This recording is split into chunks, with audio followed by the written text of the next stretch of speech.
గురుగారు నమస్కారం. శ్రీమాత్రే నమః.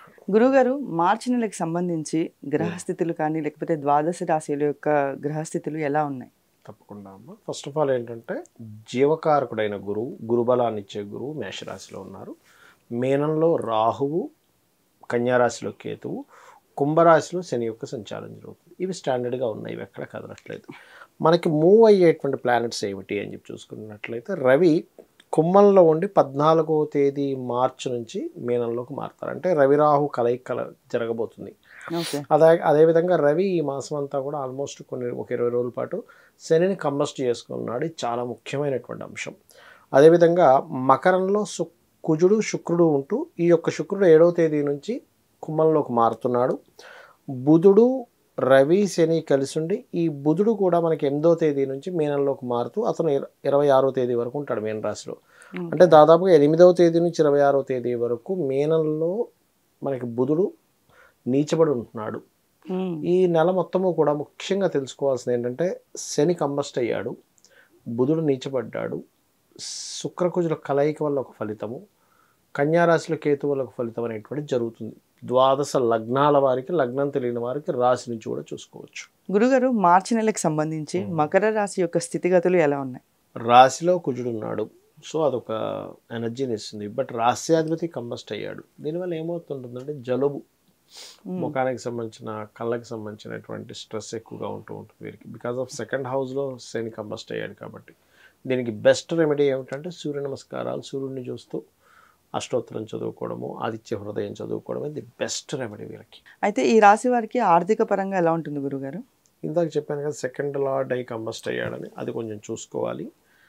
ఆర్థికపరమైన ఇబ్బందులు తగ్గాలంటే కూడా లలితా సహస్రనామాల్లో నవవిద్రమ బింబశ్రీ న్యక్కారి రతనచ్చదాయే నమః నామస్మరణ చేసుకున్నట్లయితే అన్ని విధాలా బాగుంటుంది.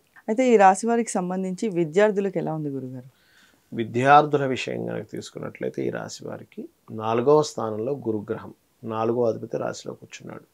దీనివల్ల కొంత అనీజీగా ఉన్నప్పటికీ విద్యాపరంగా మాత్రం మంచి పాజిటివ్ ఉంటుంది. బయట దేశాలకు వెళ్ళి విద్య అభ్యసించాలి అనుకునేటువంటి వారికి గురువు, రాహువు, కుజుడు ముగ్గురు కూడా సపోర్ట్ చేస్తున్నారు. అయితే ఈ రాశి వారికి సంబంధించి ఆరోగ్యపరంగా ఎలా ఉంది గురుగారు? ఆరోగ్యపరంగా అంటే ఒకటేనండి, 6వ అధిపతి నీచి పొందుతున్నాడు బుధుడు 8వ తేదీ నుంచి. సో 8వ తేదీ నుంచి 26వ తేదీ వరకు పర్టికులర్గా మీరు నర్వ్ రిలేటెడ్ ప్రాబ్లం ఉన్నవారు, ప్లస్ స్కిన్ డిజీజెస్ ఉన్నటువంటి వారు ముఖ్యంగా జాగ్రత్తగా ఉండాలి. అయితే ఈ రాశి వారికి వివాహానికి సంబంధించి ఎలా ఉంది గురుగారు? గురుబలం అయితే బాగుంది మకరం వారికి.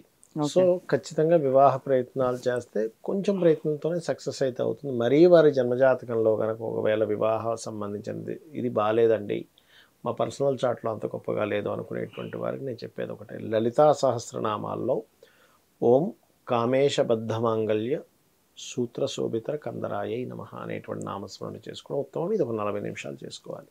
ఈ రాశి వారికి సంబంధించి వృత్తి వ్యాపార పరంగా ఎలా ఉంది గురుగారు? వృత్తిపరంగా శుక్రుడు కుజుడు శుక్రుడు వచ్చి కలుస్తున్నాడు లగ్నంలో, అంటే వీళ్ళకి కొత్త అవకాశాలు ఖచ్చితంగా వస్తాయి. ఇప్పుడు గతంతో పోల్చుకుంటే చాలా త్వరగా వీరు ఉద్యోగంలో కూడా సక్సెస్ అవుతారు. పెట్టుబడులకు సంబంధించి ఎలా ఉంది గురుగారు ఈ రాశి వారికి? ఇన్వెస్ట్మెంట్ హౌస్ మీద గురువు దృష్టి ఉంది.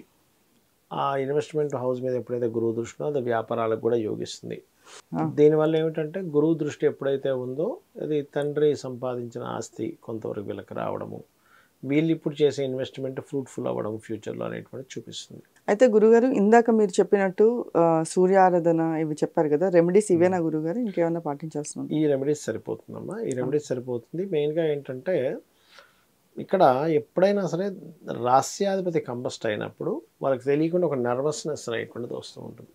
అలాంటప్పుడు కాస్త ఉదయాన్నే నిద్ర లేచి కాస్త సూర్య ఆరాధన చేసుకోవడము, గాయత్రి ఉంటే గాయత్రి చేసుకోవడము, లేనట్లయితే ఏదైనా అమ్మవారి స్తోత్రాన్ని రెగ్యులర్గా చేసుకోవడము. అందులో ముఖ్యంగా శక్తి లేనట్టుగా అవుతూ ఉంటుంది కంబస్ట్ అయినప్పుడు రాస్యాధిపతి. అప్పుడు అలాంటప్పుడు కనకాంగద కేయూర కమనీయ భుజాన్వితాయై నమః అనే నామస్మరణ చేయడం అనే విధాలు అవుతుంది. అయితే గురుగారు చాలా మందికి లగ్నం తెలియదు, రాశి తెలియదు, నక్షత్రం కూడా తెలియదు. అయితే మరి అలాంటి వాళ్ళు ఎలాంటి జాగ్రత్తలు తీసుకోవాలి? ఇప్పుడున్న కండిషన్లో శని భగవానుడు కంబస్ట్ అవుతున్నాడు కాబట్టి ఒకటే చెప్తాను, మీరు ఏదైనా ఒక పని సక్సెస్ అవ్వాలనుకుంటున్నారు, రాశి నక్షత్రం లగ్నం ఏమీ తెలియదు, సింపుల్ సూర్యభగవానుడిని చేసుకోండి. బిజినెస్ పరంగా జాగ్రత్త తీసుకోవాలి ఎవరైనా కానీ. పర్టికులర్గా ఈ సంవత్సరం 3 నెలలు కూడా మనకి కేతువు కన్యా రాశిలోనే ఉంటాడు. అంటే యూనివర్సల్గా అందరూ కూడా ఎవరికైనా అప్పులు ఇవ్వడం, అప్పు తీసుకోవడం, మనీ ట్రాన్సాక్షన్స్ విషయంలో కొంత జాగ్రత్తగా ఉండాలి. కమ్యూనికేట్ చేసేటప్పుడు కొంత జాగ్రత్త వహిస్తూ ఉండాలి ఈ సమయంలో పర్టికులర్గా. ఓకే, అది బాగా గుర్తుపెట్టుకోండి. అండ్ అదేవిధంగా మరొకటి ఏంటంటే వివాహ సంబంధించినటువంటి ప్రయత్నాలు చేసే వాళ్ళు కూడా కొంత జాగ్రత్త వహించాలి ఈ నెలలో పర్టికులర్గా. అయితే ఇప్పుడు ఏమీ తెలియనప్పుడు రెమెడీస్ కూడా ఎట్లా చేసుకోవాలని అడుగుతూ ఉంటాను. ఇక్కడ శని భగవానుడు అందరికీ కర్మకారకుడే. నీకు లగ్నం తెలిసినా తెలియకపోయినా ఎవరికైనా కూడా అందరికీ కర్మకారకుడు ఎవరు, యూనివర్సల్గా కర్మకారకుడు ఎవరంటే శని భగవానుడు. ఆయన స్ట్రక్ అయి ఉంటాడు ఈ మంత్లో చాలా మటుకు.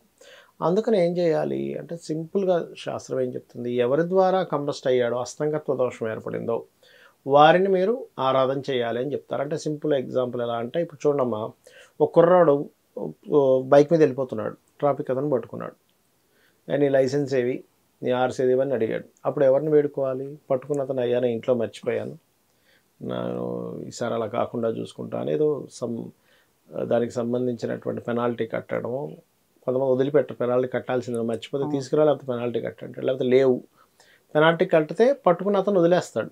అలాగే సూర్య భగవానుడు కర్మకారకుడైన శనిని పట్టుకున్నాడు కాబట్టి ఇది ఖచ్చితంగా చేసుకోవాలి అందరూ. అదొకటి. మీనరాశిలో రాహు సంచారం జరుగుతుంది కాబట్టి నేను చెప్పేది ఏమిటంటే పితృదేవత ఆరాధన ఈజ్ మోస్ట్ ఇంపార్టెంట్ ఇప్పుడున్న కండిషన్లో. ఓకే, అది ఖచ్చితంగా చేసుకుంటూ ఉండాలి ప్రతి ఒక్కరు కూడా. అదొకటి. అండ్ అలాగే ఈ ఆయిల్ బిజినెస్ చేసేటువంటి వారు, ఐరన్ బిజినెస్ చేసేటువంటి వారు మరింత జాగ్రత్తగా ఉండాలి. ఎందుకంటే ఆయిల్కి ఐరన్కి శని కారకుడు.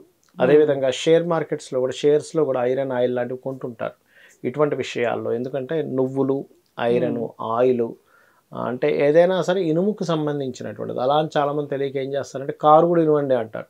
ఇక్కడ కారుని ఇనువుగా తీసుకోకూడదు. కారు ఒక కంఫర్ట్ని ఇచ్చేది. చాలామంది ఏమంటుంటారంటే, నన్ను ఏమడుగుతుంటారంటే, ఏమన్నా ఇనప బిజినెస్ చేయొచ్చు అంటే, ఇనప బిజినెస్ అంటే ఏం చేస్తారంటే కార్లు అంటారు. కార్లు ఇనప బిజినెస్ ఏంటయ్యా, నువ్వు ఐరన్ అమ్మేదైతే ఇనప బిజినెస్ అవుతుంది, కారు ఇనప బిజినెస్ అవ్వదు, శుక్రుడికి సంబంధించిన బిజినెస్ అవుతుంది. అంటే వాళ్ళ ఉద్దేశం ఏంటంటే శనికి సంబంధించిన బిజినెస్ కదా అనుకుంటారు. అలాంటి అన్నింటిలో ఐరన్ ఉంటుంది. అన్నీ శనేనా? కాదు కదా. ఇల్లు కడితే కూడా అందులో కూడా ఐరన్ ఉంటుంది.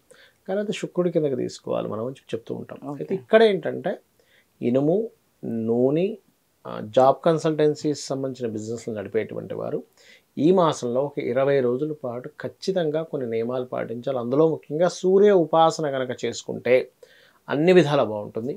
దీంతోపాటు గోశాలకు వెళ్ళి గోవులకి గోధుమ రవ్వ ఉంటుంది, గోధుమ రవ్వ తినిపిస్తూ ఉండాలి.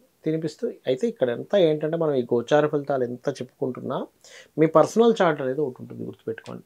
మీ పర్సనల్ చార్ట్లో ధనాధిపతి మహాదశ అద్భుతంగా ఉంది, మీకు ఈ గోచార ఫలితాలు 5 to 10%. అది ఇంకా ఆ యోగం ఇచ్చేస్తుంది. ఇప్పుడు ఎందుకంటే మనం చూడండి, 10 షాపులు ఉంటాయి, అన్ని షాపులు బాగానే ఉంటాయి, కానీ ఒక షాప్ అద్భుతంగా నడుస్తూ ఉంటుంది. ఏమిటి ఈ మెటీరియల్ ఈ షాప్లో ఉన్న మెటీరియల్ ఈ షాప్లో లేదా, బట్టలు ఉన్నాయి, అంతకంటే ఇంకా అద్భుతమైనవి ఉంటాయి, వాడికి నడదు. అదేమిటండి అంటే వాళ్ళ గ్రహస్థితి అలా ఉంటుంది.